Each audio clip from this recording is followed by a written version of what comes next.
Hello বন্ধুরা, তো সবাই ভালো আছো? আমিও খুব ভালো আছি। তো আজকে রাখি পূর্ণিমার দিন সকালবেলা হঠাৎ বন্ধুরা বললো যে আজকে দীঘা মোহনাতে প্রচুর ইলিশ মাছ হচ্ছে।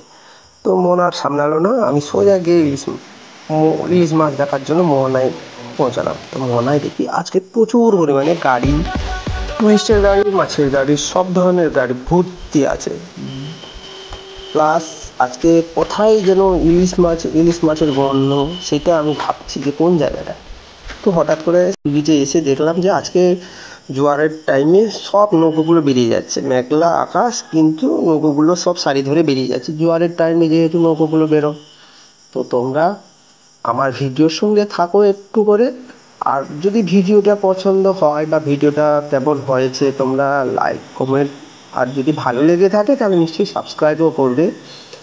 তো ভিডিও করতে করতে মনে পড়ে গেল যে হ্যাঁ, ইলিশ মাছ দেখবো। আর টুরিস্টও আজকে প্রচুর পরিমাণে। তো তোমরা দেখতেই পাচ্ছ। তো ভিউটা দেখো কেমন হচ্ছে বা কেমন হয়েছে, তোমরা নিশ্চয়ই কমেন্টে জানাবে। আর দীঘায় এসে কখনো জোয়ারের জলে সমুদ্রে চান করতে যাবে না। এবার ইলিশের পালা। তো ইলিশ দেখো তোমরা, প্রচুর ইলিশ উঠেছে আজকে দীঘাতে। এগুলো দেখতে পাচ্ছ তো কেমন মাছ। মনে হচ্ছে আজকে দুপুরবেলা পেট ভর্তি করে খেয়ে দেবো এই মাছ রান্না করে।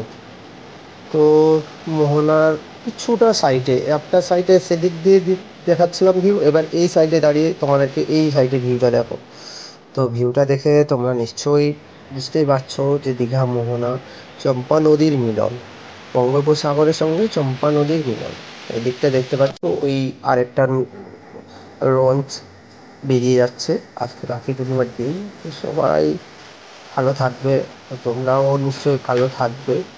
আর আমাকে আশীর্বাদ এইটুকু করো যে আমার ইউটিউবের চ্যানেলে যেরকম খুব তাড়াতাড়ি আমার সাবস্ক্রাইবার 1000 হয়ে যেতে পারে। কারণ আমি নিউলি ভিডিও বানাচ্ছি, তো কেমন বানাতে হয় বা কারোর কাছ থেকে শিখে বানাচ্ছি না, নিজের থেকে চেষ্টা করে করে ইউটিউব, ফেসবুক এইসব শর্ট ভিডিওতে দিচ্ছে এইভাবে এইভাবে করলে খুব ভিডিও ভালোভাবে বানাতে পারবে। তো ওরাই আমার সোশ্যাল মিডিয়ায় আমার মাস্টারমশাই। তোমরা ভিউটা দেখো, প্লাস আমার কথা বলা দেখে তোমাদেরকে যদি ভালো লেগে থাকে তো লাস্টে আমার চ্যানেলটাকে সাবস্ক্রাইব করে দিও।